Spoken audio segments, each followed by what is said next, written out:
সাবেক তারকা গোলরক্ষক আমিনুল হক ও আরেক সাবেক ফুটবলার তাবিথ আউয়াল দুজনই বাংলাদেশ জাতীয়তাবাদী দল বিএনপির রাজনীতি করেন। আমিনুল হক বিএনপির কেন্দ্রীয় নির্বাহী কমিটির যুব ও ক্রীড়া সম্পাদক এবং তাবিথ আউয়াল নির্বাহী কমিটির সদস্য। আগামী ২৬ অক্টোবর অনুষ্ঠিতব্য বাংলাদেশ ফুটবল ফেডারেশনের বাফুফের নির্বাচনে বিএনপির এই দুই নেতা দুই মেরুতে। এ নিয়ে কী ঘটেছে সেটি থাকছে আজকে আমাদের এই আয়োজনে। রাজনৈতিক অঙ্গনের নানান ইতিহাস ও তথ্য পেতে আমাদের চ্যানেলটি সাবস্ক্রাইব করে বেল বাটনটি প্রেস করে রাখুন। এক সপ্তাহ আগে রাজধানীর একটি হোটেলে ঘটা করে বাফুফে নির্বাচনে সভাপতি পদে প্রতিদ্বন্দ্বিতা করার ঘোষণা দিয়েছিলেন তরফদার রুহুল আমিন। সে অনুষ্ঠানে উপস্থিত ছিলেন আমিনুল হক সহ কয়েকজন বিএনপি নেতা। সোমবার ঘটা করে বাফুফে সভাপতি পদে লড়াইয়ের ঘোষণা দিলেন তাবিথ আউয়াল। বিএনপির মনোনয়ন নিয়ে দুবার ঢাকা উত্তর সিটি কর্পোরেশনের মেয়র পদে নির্বাচন করা তাবিথের বাফুফে সভাপতি পদে লড়াইয়ের ঘোষণা অনুষ্ঠানে বিএনপির কেউ ছিলেন না। ২০১২ সাল থেকে তাবিথ আউয়াল নির্বাচন করে আসছেন বাফুফেতে।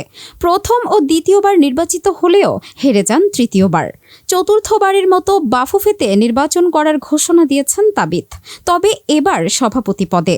নির্বাচনের ঘোষণা দিয়ে তিনি জয়ের ব্যাপারে আশাবাদ ব্যক্ত করে বলেন, আমি আশাবাদী যে সভাপতি পদে নির্বাচন করলে জিতলে দেশের ফুটবলকে আরও সামনের দিকে নিয়ে যেতে পারবো।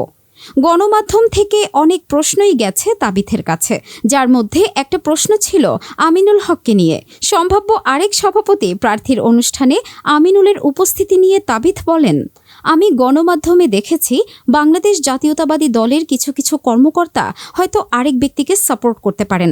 সেই জায়গাটা তো আমরাও চাচ্ছি। আমরা বারবার বলছি, ভোটে আমরা সরাসরি প্রতিদ্বন্দ্বিতা দেখতে চাই। এখানে কিন্তু দলের পরিচয় মুখ্য নয়। ফুটবলের জন্য যে ব্যক্তি ভালো হবেন ভোটাররা সেভাবেই তাদের রায় দেবেন। আমি সরাসরি বলি, আমিনুল হক সাহেব, তাকেও যদি আমার মতো দলের মধ্যে বন্দি করে রাখেন সেটা সমীচীন হবে বলে মনে করি না। আমিনুল হকও ফুটবল অঙ্গনের একজন ব্যক্তি। তিনি জাতীয় ফুটবল দলের সাবেক অধিনায়ক, সাফজয়ী দলের সদস্য। কে কোন পরিচয় দিয়ে কাকে সাপোর্ট করছেন সেটা তাদের ব্যক্তিগত জায়গায় সীমিত রাখা উচিত। আমি ঠিক ক্রীড়াবিদ হিসেবেই বাফুফেতে নির্বাচন করে যাচ্ছি।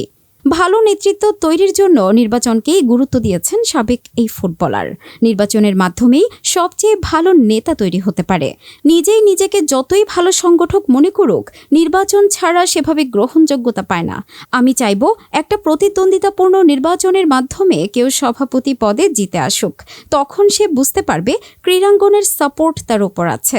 এরই মধ্যে শোনা যাচ্ছে এক বা দুজন ব্যক্তি আগামী নির্বাচনে প্রতিদ্বন্দ্বিতা করতে পারেন সভাপতি পদে। তবে এখন পর্যন্ত সবকিছুই আনঅফিসিয়াল।